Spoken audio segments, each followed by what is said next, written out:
if you all wanted to move forward, I would invite you to. No pressure at all. We're just here to kind of. You might have just gone to the restroom. Yeah. Oh, yeah. So Don't steal a can seat. come a little forward.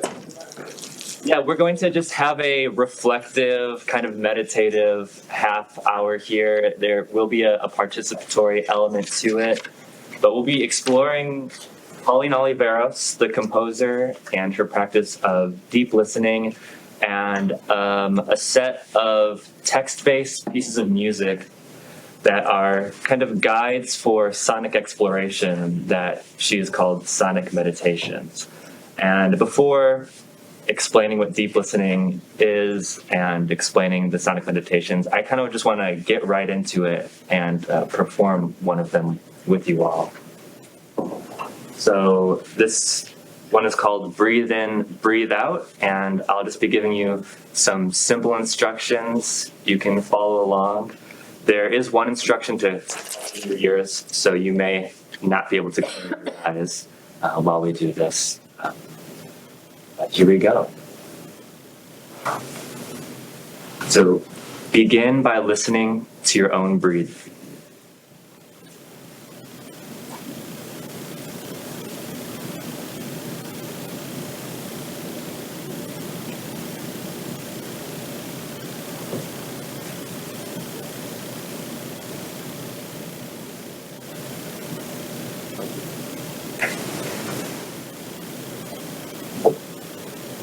Amplify the sound of your breath by placing the palms of your hands over your ears.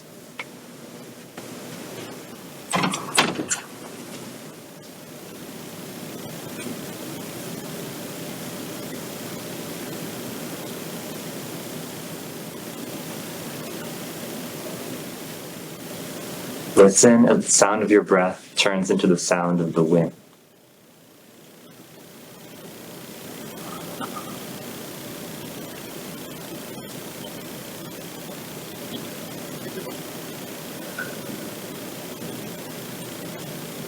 It might be a gentle wind, a gusty wind, a howling wind, or some other kind of wind.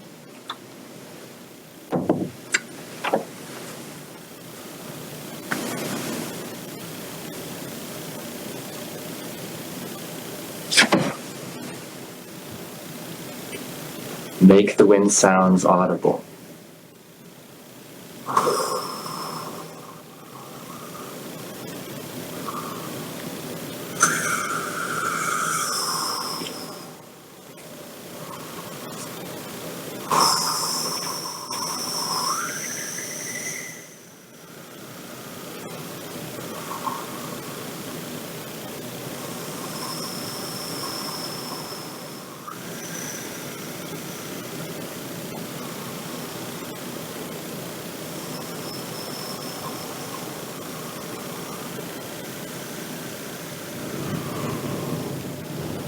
Open your ears gradually as your wind sounds join other wind sounds until one prevailing beneficial wind sounds.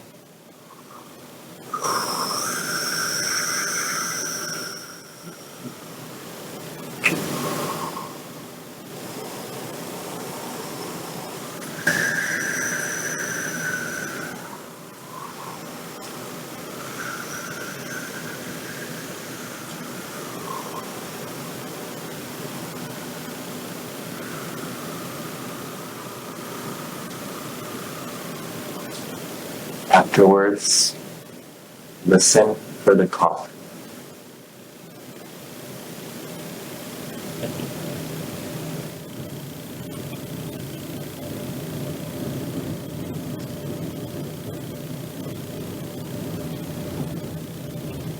Thank you all. That was one of Pauline Oliveros' sonic meditations. Pauline Oliveros was a composer in the 20th century and the 21st century. She died a few years ago in 2016. She was also a performer, an accomplished accordionist, and humanitarian.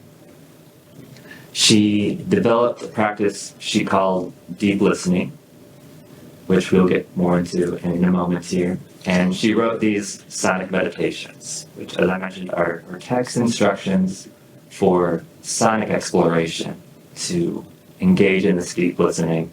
And this can be by oneself or as a group. And we could go much deeper into all of this, but I want to make this session more about practice and actually engaging in these meditations. So I encourage you to research more on your own. I particularly recommend this article by Carrie O'Brien in the New Yorker, Listening as Activism, The Sonic Meditations of Paula Nellie-Barrows. And actually, I think before we have Pauline give us some words on the piece, we will proceed to another meditation. This one is called Tuning Meditation. And it's very simple. There are 2 steps involved. So the first step is to sing a pitch. And you can choose anyone you would like and sustain it for as long as you would like, perhaps the length of a breath. And then the next step is to listen, find someone else's pitch that they are singing, and then sing that pitch and match it. And we'll just cycle through those 2 steps. You singing your pitch of your choice, and then you listening, matching and singing somebody else's pitch. And I emphasize that this is a relaxed, meditative experience, and it is about listening. There's no rush moving from one note to another. Don't feel too much anxiety about properly singing or matching someone else's pitch. And also spend time while you're singing paying attention to the sounds around you and really taking it in as this perceptive whole. Any questions at all about that? All right, well then on the count of 3, we'll all start and we'll begin singing a pitch of our choice. 1, 2, 3.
Lovely. I love that one. So here's Paula Oliveros talking a bit about her practice of deep listening.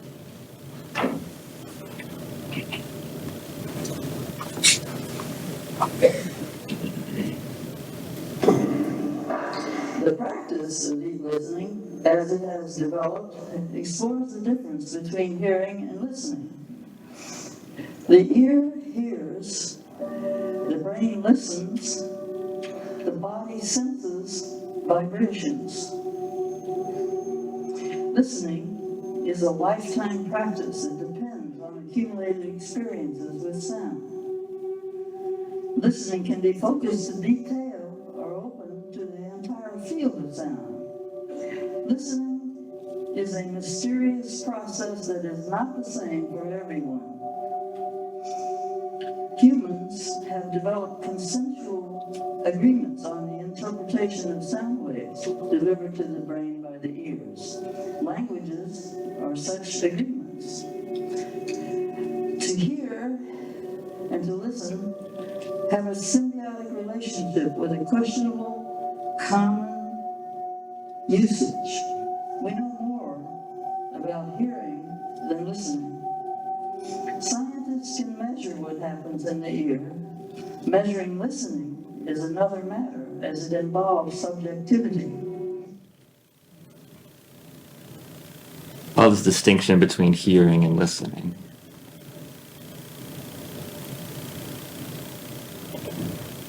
All right. One thing I'll point out about deep listening is that it not only involves hearing what is around you and expanding your perception and way that you listen, but there is also this emphasis on play and on the imagination. We'll take a look at the introduction to the score in a little bit, but much is made on the way you actively engage while you're listening, using different prompts for yourself to get you to experience in different ways. In fact, I think I'll actually jump ahead to one of the scores here. So very simple instruction for this meditation. It says, simply focus your attention on an external source of constant sound. Imagine alternate sounds while remaining aware of the external source. We won't do that right now, but I really encourage you to try it out. I found myself doing it a lot since prepping for this talk. I first read this and I was like, this is a little silly, I don't know, but I found it to be kind of fun. It is a little silly, we take things very seriously a lot. And so it's kind of fun to just listen to the air conditioner going on in your apartment and imagining distorted guitar underneath, or imagining a jazz trumpet, or birds chirping, whatever sounds you can imagine. It's partly fun just to think of sounds. And so let's all engage in another meditation here. This one is called Tumbling Song. This is my first time doing this with anybody, so I'm excited to see how it goes. Very simple. We're just going to descend in pitch. That is your job here. You can do so continuously, like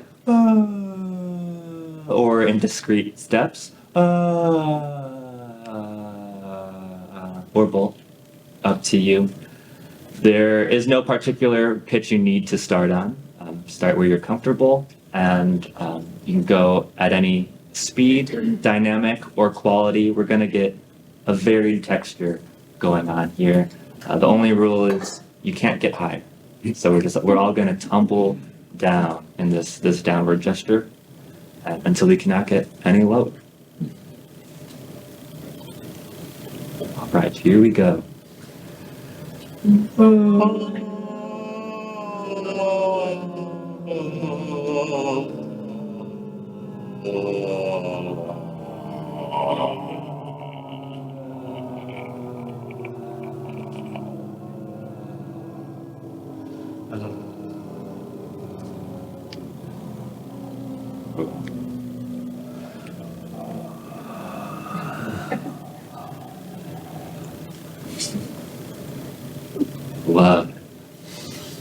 Lovely. Also part of these sonic meditations is the group experience of performing and making sounds together. and the kind of healing aspect that that can involve. And Pauline Oliveros talks about that in the notes to her sonic meditations. This is in the score. I really apologize for the small writing, but I'll read this here. So Pauline Oliveros has abandoned composition performance practice as it is usually established today for sonic explorations, which include everyone who wants to participate. She attempts to erase the subject-object or performer-audience relationship by returning to ancient forms which preclude spectators. She is interested in communication among all forms of life through sonic energy. She's especially interested in the healing power of sonic energy and its transmission within groups. That's us. All societies admit the power of music or sound. Attempts to control what is heard in the community are universal. For instance, music in the church has always been limited to particular forms and styles in accordance with the decrees of the church fathers. Music in the courts has been controlled through the tastes of patrons. Today, Muzak is used to increase or stimulate consumption or in merchandising establishments. Sonic meditations are an attempt to return the control of sound to the individual alone and within groups, especially for humanitarian purposes, specifically healing. So there's a lot to unpack in there. One thing I like is this erasing of the performer-audience relationship. It is not a piece that I have written that I'm performing for you all as you take it in, but we're all engaging in the music making ourselves. We're creating it ourselves. We're listening to it ourselves. I also like that she frames it as a kind of act of rebellion against the way that like sound is used to control us all. I always think of like with hearing, you can't really stop yourself from hearing. You can close your eyes, but it's much harder to close your ears. And as she mentions, this is often used in ways that influence us against our wills. And so this sonic meditation can be a way to exert some control and use our active perception to hear things in a way we want to, and perhaps a way that's more natural. And also this emphasis on healing as well. She mentions each sonic meditation is a special procedure for the following: actually making sounds, actively imagining sounds, that emphasis on imagination, listening to present sounds, and also remembering sounds. Because of the special procedures involved, most all of the meditations are available to anyone who wishes to participate, regardless or in spite of musical training. All that is required is a willing commitment to the given conditions. I appreciate all of your commitment today and these somewhat strange exercises. In process, a kind of music occurs naturally. Its beauty is not through intention, but is intrinsically the effectiveness of its healing power. This may be felt by the group, and the music relates to the people who make it through participation and sharing as a stream or river whose waters offer refreshment and cleansing to those who find it. Beautiful sentiment. I'll just quickly go through some of these so you can get a sense of maybe how they are. Some are in the more eccentric side. Your voice, think of the sound of your own voice. What is its fundamental pitch? What is its range? What is its quality? What does it express no matter what you might be verbalizing or singing? What was the original sound of your voice before you learned to sound the way you sound now? Interesting questions, interesting to reflect on. What is the sound of my own voice? How often do we really think of that? We speak all the time, but we don't think about it. And I find that these are sometimes nice prompts to almost just get you to think in a different way. What constitutes your musical universe? Listen to a sound until you no longer recognize it. Take a walk at night. Walk so silently that the bottoms of your feet become ears. And they also get more complicated. This was a particularly extreme example. I'm not going to read this all, but Essentially, it is a 2 to 4 hour long experience with coordinated lights and dynamic swells and listening and perceiving. So some are more of these active, big pieces, but so there's a range of simplicity and complexity there. And so I want to end by just performing this last meditation with you all called One Word. So we'll choose one word. We'll dwell silently on this word. Then when you are ready, we will explore every sound in this word, all the phonetic peaks and valleys of it extremely slowly, repeatedly, and then we will gradually, imperceptibly start to bring this word up faster to normal speed, then continue repeating until we're saying the word as fast as possible. If you're having trouble thinking of a word, I encourage you to just pick one from the screen. And then we will continue at top speed until it stops. All right, ready? Here we are.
Thank you all.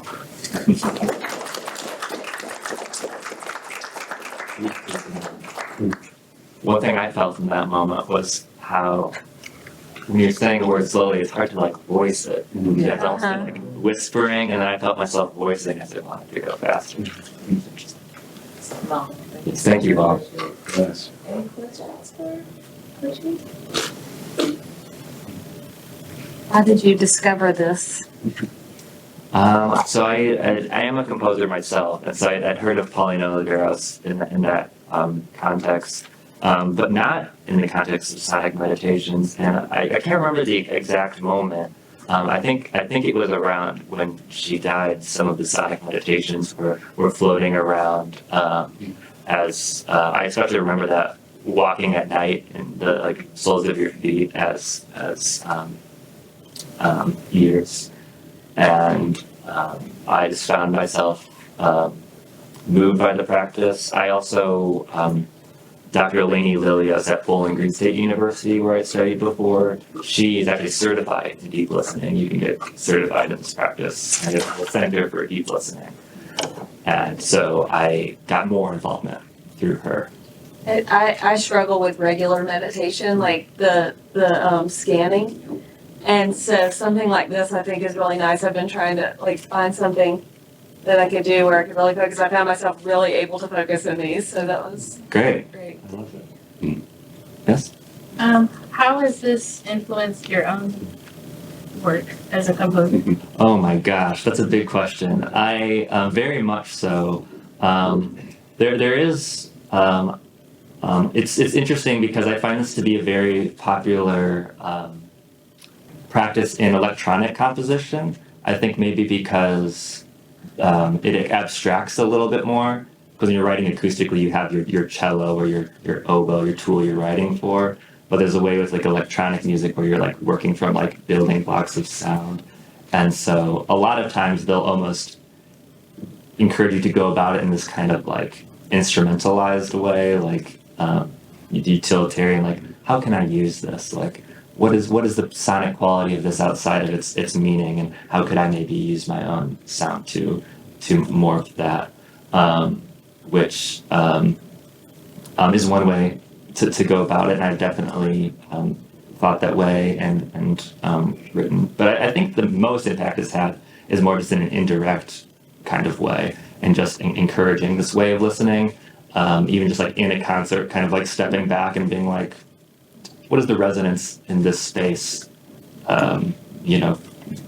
What is this like almost like emotional quality, like besides like what the music is trying to achieve? Like what is this? I don't know, there's a weird way, it's like I'm feeling the like way the audience is engaging and the way like the perform. This is this kind of holistic approach, which it's hard to describe how that has affected my music, except that I feel it has. And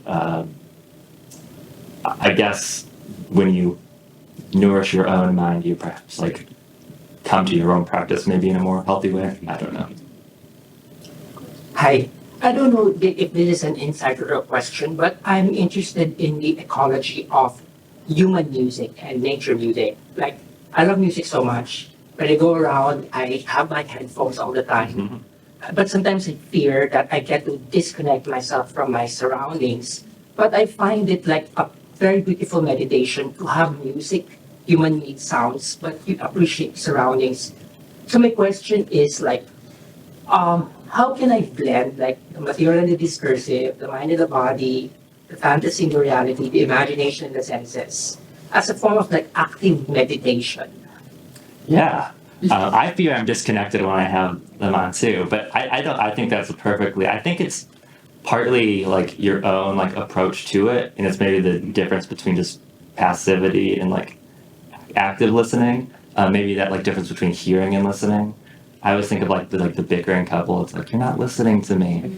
Like you hear me, but you're not listening. And so there's maybe the whole environment is like, you're not listening to me. But like human made sounds, like it's art. We've made it like it's a part of the environment. And I think Paulina Oliveros would be like, yes, that's great. And I love the way you were like, oh yeah, I'm listening to this music, but I'm also kind of actively incorporating it into the scene around me. And I think it's just like an element of play, of imagination that you're adding onto it. I don't think there's really a right or wrong way. I don't know. I'm interested in Pauline's idea of healing. She was never very specific about it. Yeah. And then I think sometimes it's rather like improv, that she's opening up a space where something can happen, good can happen, for ourselves, that we might identify for ourselves. And I appreciate that certainly happens. But she did use words like cleaning, clearing, and sort of implications of catharsis. I mean, what are your thoughts about what is the healing quality of Pauline's exercises? Yeah, that's interesting. Yeah. Well, it's like healing implies that we were injured somehow. Mm-hmm. And so it's like, what has caused that? I'm drawn to this idea of like group connection and of connecting with our bodies and the sensation of producing sound, of a kind of connection to the environment in the world. So I take it that maybe some of the injuries are a sort of disconnect that we have. And so maybe the healing involves with becoming more in tune with that, and maybe, I guess, cleansing away some of, I guess, this, I don't know, maybe like a gunk of disconnects, but I don't have any more specific. She was interested in tomatoes. And the idea of tomatoes that our traumas are reflected in deficits and our hearing, which there's a certain amount of scientific evidence. Unfortunately, tomatoes never published, but there is possibly that, which is, if we imagine parts of our hearing affected by traumas in our life, that if we find a benign way reactivating those frequencies, we can make ourselves feel a little bit better as well. It was just one, the only thing I know that she said once that she was interested in tomatoes. So Oh, okay. it's well worth investigating. Yeah. So there was that unsubstantiated but tantalizing theory, and you know the musical ear and what have you that he developed. Yeah, absolutely. Thank you. When you were doing this, I was suddenly reminded of what gets lost in translation, which is sometimes when you read poetry in whichever original language is learned, and you can still get the thematic aspects of it in many ways translated, but just the sound quality in it and because there's a lot about, at least for something like German, for instance, there's a lot about just the sound of the words being used that by some amazing poets like Rilke and all, if they're trying to make they're writing a poem about a horse running, one is the thematic element, the other is really using the rhythmicity of the letters and how they sound together to kind of like build this visual of a sound, even if you didn't know what the words meant. If you heard it being performed, you could, and you just kind of knew it was about, this man trying to save his dying child riding on a horse. The sound of the letters itself evokes something. Absolutely. Yeah. Thank you for that. I It love that. reminded me of how deep listening is so important beyond just understanding how all of our sensory modalities kind of interact together Yeah. in form. Thank you, Richie. Yeah. Thank you.